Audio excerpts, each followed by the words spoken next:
ഭാരത് സർക്കാർ സംരംഭമായി രാജ്യത്ത് ഉടനീളം പ്രവർത്തിക്കുന്ന കോമൺ സർവീസ് സെൻ്ററുകൾ അഥവാ CSCയെ കുറിച്ചിട്ടാണ് ഇന്ന് നമ്മൾ SG ചാനലിൽ വീഡിയോ ചെയ്യുന്നത്.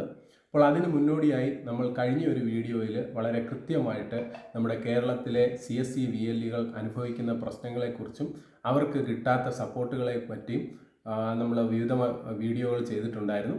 അപ്പോൾ അതിൽ നമ്മുടെ രാജ്യത്തുടനീളം ഉള്ള കോമൺ സർവീസ് സെൻ്ററുകൾ നമ്മുടെ കേരളത്തിൽ വളരെ കൃത്യമായിട്ട് സർവീസ് ലഭിക്കുന്നതിന് ആവശ്യമായിട്ട് വിവിധ സംഘടനകൾ രൂപം കൊണ്ടിട്ടുണ്ട്. പക്ഷേ ആ സംഘടനകൾക്കെല്ലാം ഓരോ പോരായ്മകൾ മൂലം ഈ CSCകളെ കൃത്യമായ തലങ്ങളിൽ എത്തിക്കുവാൻ സാധിച്ചിട്ടില്ല. അപ്പോൾ CSCകൾ VLEകൾ അനുഭവിക്കുന്ന പ്രശ്നങ്ങളും അവർക്ക് കൃത്യമായ സപ്പോർട്ടുകളും അവരുടെ കാര്യങ്ങൾ ഗവൺമെൻറ്റിലേക്കും എത്തിക്കുവാൻ വേണ്ടിയിട്ട് രൂപം കൊണ്ട ഒരു ഫോഴ്സ് സംഘടന നമ്മുടെ കേരളത്തിൽ ഇപ്പോൾ നിലവിലുണ്ട്. അതിനെപ്പറ്റി വളരെ വ്യക്തമായ ഒരു വീഡിയോ നമ്മുടെ SG ചാനലിൽ നേരത്തെ ചെയ്തിട്ടുണ്ട്. അതിൻ്റെ ലിങ്കും ഞാൻ ഈ ഡിസ്ക്രിപ്ഷനിൽ കൊടുത്തേക്കാം. അപ്പോൾ ഫോഴ്സ് സംഘടനയെക്കുറിച്ച് ഞാൻ ജസ്റ്റ് ഒരു റൈറ്റപ്പ് പറയാം, നിങ്ങൾക്ക് പെട്ടെന്ന് അറിയാൻ വേണ്ടി. ഒരു ചെറിയ VLE കൂട്ടായ്മയായി തുടങ്ങി തിരുവനന്തപുരം മുതൽ കാസർഗോഡ് വരെയുള്ള VLEകൾ മൊത്തത്തിൽ ഒരു VLE ഒരു കുടുംബമായിട്ട് രൂപീകരിക്കുകയും പിന്നീട് അത് രജിസ്റ്റർ ചെയ്ത് ഒരു സംഘടനയായിട്ട് വളർന്നു വരികയുമാണ് ഉണ്ടായത്. എന്നാൽ ഇപ്പോൾ ആ സംഘടനയ്ക്ക് വളരെ മികച്ച പിന്തുണയാണ് ലഭിക്കുന്നത് കേരളത്തിൽ. അപ്പോൾ അതിനുള്ള കാരണം എന്ന് പറഞ്ഞാൽ ഇപ്പോൾ നമുക്കറിയാം, അക്ഷയ കേന്ദ്രങ്ങളും കോമൺ സർവീസ് സെൻ്ററും രണ്ടും ഈ ഗവേണൻസിൻ്റെ ഭാഗമായിട്ട് നമ്മുടെ UPA സർക്കാർ, അതായത് മൻമോഹൻ സിംഗ് പ്രധാനമന്ത്രിയായിരുന്ന സമയത്ത് രൂപം കൊണ്ട ഒരു ഡിജിറ്റൽ പ്ലാറ്റ്ഫോമാണ് ഇവ രണ്ടും. അതായത് ജനങ്ങളിലേക്ക് ഈ ഗവേണൻസ്, അതായത് കാര്യങ്ങൾ, ഓൺലൈൻ സംവിധാനങ്ങൾ എത്തിക്കുക എന്ന ലക്ഷ്യത്തോടെയാണ് രണ്ടും പ്രവർത്തിക്കുന്നത്. അപ്പോൾ ഈ കോമൺ സർവീസ് സെൻ്റർ രാജ്യത്ത് മുഴുക്കെ പ്രവർത്തിക്കുമ്പോൾ നമ്മുടെ കേരളത്തിൽ മാത്രമാണ് ഇപ്പോൾ ഇങ്ങനൊരു പ്രൊജക്റ്റ് അക്ഷയ പോലെ വന്നിരിക്കുന്നത്. ഇപ്പോൾ നമുക്ക് കാണാം, അക്ഷയ സെൻ്ററിൻ്റെ എല്ലാം മുന്നിൽ ഇപ്പോൾ ഈ കോമൺ സർവീസ് സെൻ്ററിൻ്റെ ബോർഡുകൾ സ്ഥാപിച്ചു കഴിഞ്ഞു. അപ്പോൾ ഭാവിയിൽ മറ്റുള്ള ബാങ്കുകൾ ഒക്കെ ലയിക്കുന്നത് പോലെ ഒരു പക്ഷേ നമ്മുടെ കോമൺ സർവീസ് സെൻ്ററിലേക്ക് ഈ അക്ഷയ കേന്ദ്രങ്ങളിൽ ലയിച്ച് ഒരു വൻ ശൃംഖലയായിട്ട് രൂപപ്പെടാൻ സാധ്യതയുണ്ട്.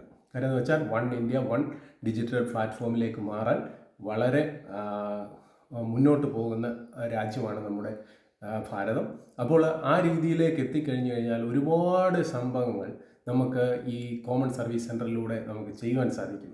അപ്പോൾ നമുക്ക് അതിനുവേണ്ടി മികച്ച സപ്പോർട്ട് കൊടുക്കുന്ന ഈ സംഘടന കഴിഞ്ഞ ദിവസങ്ങളിൽ നമ്മുടെ കേരളത്തിലെ മുഴുവൻ MLAമാരും പോയി കണ്ട് നിവേദനങ്ങൾ കൊടുക്കുകയുണ്ടായി.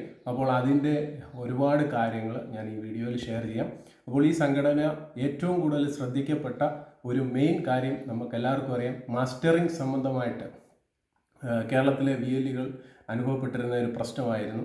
ഒരു കേന്ദ്രത്തിന് മാത്രം ഈ പറഞ്ഞതുപോലെ മസ്റ്ററിംഗ് ചെയ്യാനുള്ള ഒരു അനുമതി വരികയും തുടർന്ന് ഫോഴ്സ് സംഘടന നമ്മുടെ ഹൈക്കോടതി, ബഹുമാനപ്പെട്ട ഹൈക്കോടതിയെ സമീപിക്കുകയും അതിനെതിരെ ഒരു കേസ് ഫയൽ ചെയ്യുകയും ചെയ്തിരുന്നു.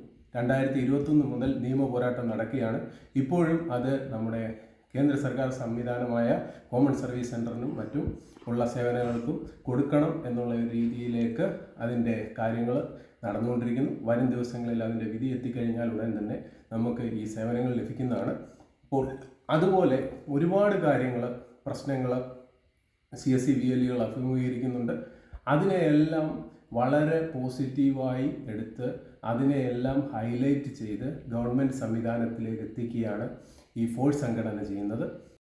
ഇപ്പോൾ നമുക്കറിയാം, ഇപ്പോൾ ഉള്ള പുതിയ സർക്കാർ കൂടുതൽ കേന്ദ്ര പദ്ധതികൾക്ക് സപ്പോർട്ട് കൊടുക്കുന്നതാണ്. അപ്പോൾ അങ്ങനെ വരുമ്പോൾ മികച്ച രീതിയിൽ റൺ ചെയ്യുന്ന കേന്ദ്ര പദ്ധതിയായ കോമൺ സർവീസ് സെൻ്റർ നമുക്കറിയാം കേന്ദ്ര IT വകുപ്പിൻ്റെ അണ്ടറിൽ രാജ്യത്തുള്ള എല്ലാ സംസ്ഥാനത്തും പ്രവർത്തിക്കുന്നതാണ്. അപ്പോൾ കേരളത്തിലും അത് നല്ല രീതിയിൽ അതിന് സപ്പോർട്ട് ഗവൺമെൻറ് കൊടുത്തു കഴിഞ്ഞു കഴിഞ്ഞാൽ ഒരു പരിധിവരെ ഗവൺമെൻറ്റിൻ്റെ സാമ്പത്തിക പ്രതിസന്ധിയെ വരെ കുറയ്ക്കുവാൻ വേണ്ടിയിട്ട് ഇതിന് സാധ്യമാകും എന്നാണ് പഠനങ്ങൾ വിലയിരുത്തിയത്. കാര്യം എന്ന് പറഞ്ഞാൽ ഇപ്പോൾ നമുക്ക് ഒരു പ്രൊജക്റ്റ് വെച്ചിട്ടാണ് റൺ ചെയ്യുന്നത്, അക്ഷയ പ്രൊജക്റ്റ്. അപ്പോൾ ഈ കേന്ദ്ര സർക്കാരിൻ്റെ ഉടമസ്ഥതയിലുള്ള കോമൺ സർവീസ് സെൻ്ററിനെ കൂടുതൽ പ്രൊമോട്ട് ചെയ്ത് കഴിഞ്ഞാൽ കൂടുതൽ ജനങ്ങളിലേക്ക് ഡിജിറ്റലൈസ്ഡ് ആയിട്ടുള്ള കാര്യങ്ങൾ എത്തും. അതോടൊപ്പം തന്നെ കൂടുതൽ റവന്യൂ ഗവൺമെൻറ്റിലേക്ക് ഒഴുകിയെത്തും. അപ്പോൾ ആ രീതിയിൽ വരുമ്പോൾ നമ്മുടെ സാമ്പത്തിക സ്ഥിതി തന്നെ മെച്ചപ്പെടുത്തുവാനും സാധ്യതയുണ്ട്. അപ്പോൾ ആ രീതിയിലും ഗവൺമെൻറ് ചിന്തിച്ചു കഴിഞ്ഞാൽ വളരെ പോസിറ്റീവായിട്ട് തന്നെ നമ്മുടെ കേരളത്തിലെ കോമൺ സർവീസ് സെൻ്ററിനെ ഉയർത്തിക്കൊണ്ടുവരാൻ സാധിക്കും എന്നാണ് നമ്മുടെ VLEകളും അതോടൊപ്പം തന്നെ പൊതുസമൂഹവും പ്രതീക്ഷിക്കുന്നത്. അപ്പോൾ നമുക്ക് കാണാം, കഴിഞ്ഞ ദിവസങ്ങളിലൊക്കെ നമ്മുടെ കേരളത്തിലുണ്ടായിരുന്ന അക്ഷയ കേന്ദ്രങ്ങളിലും മറ്റും ഒരുപാട് പ്രശ്നങ്ങൾ നടക്കുന്നത് നമ്മളെല്ലാം അറിഞ്ഞിരുന്നു. അപ്പോൾ ആ പ്രശ്നങ്ങളും മറ്റും അതിൻ്റെ കാര്യങ്ങളും എല്ലാം അന്വേഷിച്ചിട്ട് അതിൻ്റെ കാര്യങ്ങളും ഗവൺമെൻറ് തലത്തിലും മറ്റുള്ള കാര്യങ്ങളും അറിയിച്ച് അതിനൊരു പ്രതിവിധി പോലെ സൊല്യൂഷൻ കണ്ടുപിടിക്കുന്ന കാര്യത്തിലായാലും എന്തിനും VLEകൾക്കൊപ്പം അതുപോലെ നിൽക്കുന്ന ഒരു സംഘടനയാണ് ഫോഴ്സ് സംഘടന. അപ്പോൾ ഈ ഫോഴ്സ് സംഘടനയുടെ നിർണായകമായ കുറച്ച് പ്രവർത്തനങ്ങൾ കഴിഞ്ഞ ദിവസം നടക്കുകയുണ്ടായി. ഞാൻ പറഞ്ഞിരുന്നു നേരത്തെ, നമ്മുടെ കേരളത്തിലുള്ള മുഴുവൻ MLAമാരെയും കാണുകയും അവർക്കുള്ള നിവേദനങ്ങൾ കൊടുക്കുകയും ചെയ്തിട്ടുണ്ട്. അപ്പോൾ ബഹുമാനപ്പെട്ട മുഖ്യമന്ത്രിയെ തന്നെ നേരിട്ട് പോയി കണ്ട് അവർ CSCകൾ അനുഭവിക്കുന്ന പ്രശ്നങ്ങൾ, CSC VLEകൾക്ക് വരുന്ന കാര്യങ്ങൾ, CSC കേരളത്തിൽ ഇപ്പോൾ മുന്നോട്ട് പോകാനുള്ള പ്രശ്നങ്ങൾ, കാര്യങ്ങൾ എല്ലാം പറഞ്ഞ് മനസ്സിലാക്കുകയും അതിനെ വളരെ പോസിറ്റീവായിട്ട് എടുക്കുകയും ചെയ്ത നടപടിയാണ് ഇപ്പോൾ നമ്മുടെ കേരള സർക്കാരിൻ്റെ ഭാഗത്തു നിന്നുണ്ടായിട്ടുള്ളത്. അതോടൊപ്പം തന്നെ നമ്മുടെ ഇപ്പോഴത്തെ ബഹുമാനപ്പെട്ട സ്പീക്കർ തിരുവഞ്ചൂർ രാധാകൃഷ്ണൻ, അതുപോലെ തന്നെ നമ്മുടെ IT വകുപ്പ് മന്ത്രി കുഞ്ഞാലിക്കുട്ടി സാറ് തുടങ്ങിയവരെ എല്ലാം കണ്ട് വളരെ കൃത്യമായിട്ട് കാര്യങ്ങൾ പറഞ്ഞ് അവരെല്ലാം നല്ല രീതിയിൽ ഇതിന് സപ്പോർട്ട് ചെയ്ത് കൂടുതൽ സർവീസുകൾ ഉൾക്കൊള്ളിച്ച് CSCകളെ കേരളത്തിൽ പുതിയ തലത്തിലേക്ക് മാറ്റും എന്നാണ് ഇവർ ഉറപ്പ് നൽകിയിരിക്കുന്നത്. അതിൻ്റെ മുന്നോടിയായിട്ട് CSCകളിൽ നമുക്കറിയാം, ഇപ്പോൾ നടക്കുന്ന ഈ PM കിസാൻ സംബന്ധമായിട്ടുള്ള കാര്യങ്ങൾ അതെല്ലാം ഔദ്യോഗികമായി ചെയ്യാൻ നിയോഗിച്ച ഏജൻസി കോമൺ സർവീസ് സെൻ്ററാണ്. അതോടൊപ്പം തന്നെ പാസ്പോർട്ട് ചെയ്യുവാനും നമുക്ക് ഓതറൈസ്ഡ് ആയിട്ടുള്ള ഏജൻസി കോമൺ സർവീസ് സെൻ്ററാണ്. അതുപോലെ നിരവധി കാര്യങ്ങൾ രാജ്യത്തിനകത്തുള്ള CSCകൾ ചെയ്യുന്നത് പോലെ തന്നെ നമ്മുടെ കേരളത്തിലും വരും ദിവസങ്ങളിൽ വളരെ കൃത്യമായ രീതിയിൽ അതിൻ്റെ പ്രവർത്തനം നടക്കും എന്നാണ് ഇപ്പോൾ അറിയാൻ സാധിച്ചിരിക്കുന്നത്. അപ്പോൾ വരും ദിവസങ്ങളിൽ നമ്മുടെ CSCയെക്കുറിച്ച് കൂടുതൽ കാര്യങ്ങൾ നമ്മുടെ SG ചാനലിൽ ഉൾക്കൊള്ളിച്ച് വീഡിയോ ചെയ്യുന്നതായിരിക്കും. അതോടൊപ്പം തന്നെ നമുക്കറിയാം, നമ്മുടെ കോമൺ സർവീസ് സെൻറ്റർ ഇപ്പോൾ ഈ പറഞ്ഞതുപോലെ നല്ല രീതിയിൽ മൾട്ടി നാഷണൽ കമ്പനികൾ എന്ന രീതിയിൽ വളരെ കൃത്യമായിട്ട് പ്രവർത്തിച്ചു തുടങ്ങിക്കഴിഞ്ഞാൽ ഇപ്പോൾ നമ്മുടെയുള്ള അക്ഷയ സെൻ്ററുകളും എല്ലാം അതിലേക്ക് ആയി വലിയ ഒരു നെറ്റ്വർക്കായിട്ട് തീരട്ടെ എന്ന് ആശംസിക്കുന്നു.